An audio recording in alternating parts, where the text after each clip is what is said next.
আমাদের পুরান ঢাকায় খাওয়া বেশ রইসি ব্যাপার। আমরা না হুটহাট করে একদম খেতে পারি না, সব সময় একটা আয়োজন ব্যাপার থাকে। আবার আবার আয়োজন করে খাওয়ার কি আছে? ভাত বাড়বেন পাতে আর খায় নিবেন, শেষ। আরে না না, ব্যাপারটা আপনি ঠিক বোঝেন নাই। আমরা যখন খাই সবাই একসাথে মিলেমিশে খাই, ওই আয়োজন ব্যাপারটা থাকে আর কি। আমারও না ওইরকম অভ্যাস হয়ে গেছে। আমি না একলা একদম খেতে পারি না, ওই সঙ্গে যদি একজন থাকে, পাশে যদি বসে। ওরে বাবা, ঢাকায় বাবু আইসা পড়ছে। শোনেন, এইটা আপনাগো পুরান ঢাকা না, এইটা হইতেছে মোহনপুর গ্রাম। এই গ্রামে মানুষের খাওয়া দাওয়া ছাড়াও অনেক কাজ কাম থাকে। খালি খালি আপনার লগে বৈশা আজাইরা গপ্প করার কারো সময় নেই। আপনার চাচি কিন্তু বলেছে আমার খেয়াল রাখা আপনার প্রধান কাজ, আর খেয়াল রাখার মধ্যে আমার সাথে গল্প করা আর সেই সাথে আমার পাশে বসে যদি একটু খান তাহলে তো কোনো ক্ষতি নেই। না ঠিক আছে, পাশে বসে যে খেতে হবে এমন তো কোনো কথা নেই, ক্ষুধা নাও থাকতে পারে। এত ভালো শিং মাছের ঝোল আমি বহুদিন খাইনি, মনে হচ্ছে যে আমি এখানেই থেকে যাই। খবরদার, ভুলেও এই চিন্তা মাথায় নেন। এটা কোনো হোটেল পান নাই যে মন চাইলে থাইকে গেলে। আবার তাকায় আছেন, চোখ নামান, নামান চোখ। আমি কিন্তু সত্যি সত্যি কাটা ঢুকাই দিব চোখের মধ্যে।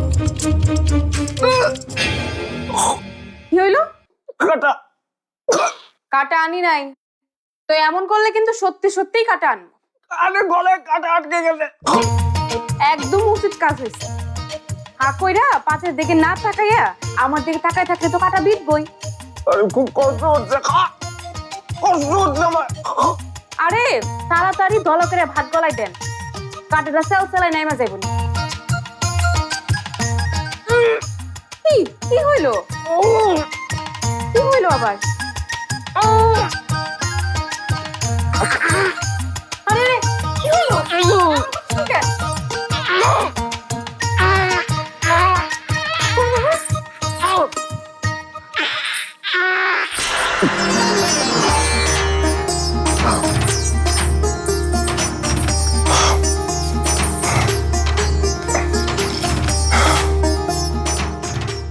আরে কই যাচ্ছেন? আমার কাটা তো নেমে গেছে।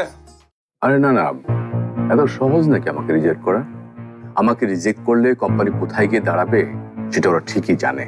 আজকেই সেটা উপর থেকে এক পা হয়ে যাবে না। শোনেন মিয়া, এই মিজান হাঁস খেয়ে এত বড় পজিশনে আসেনি। পরিবারের চেয়ে আমি কাজকে বেশি ইম্পর্টেন্স দিয়েছি। এই যে বড় দেখে যে জঙ্গলটা, এটা যে কোম্পানির আন্ডারে আনলাম, এটা আমি ছাড়া কে করতে বলুন? আপনি কি করতেন?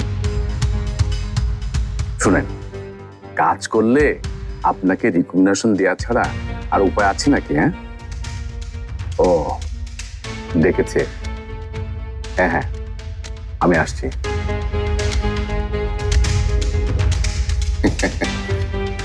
আজকে তোর ভাগ্য নির্ধারণ হবে রে মিজাইন না। So be steady, be smart, you will be the next.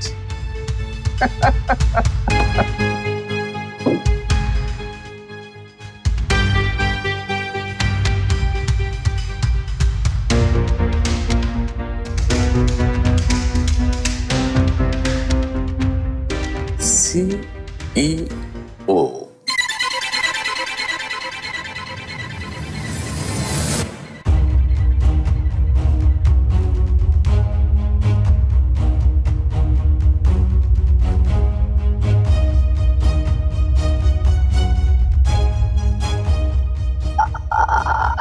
আসলে আমি খেয়াল করিনি। চক্ষু দুটা কি আচর লাগে বাইন্ধে রাখো যে খেয়াল করো না? কে তুমি মুখটা ধুয়ে এসো, আমি নাস্তা আবার দিচ্ছি।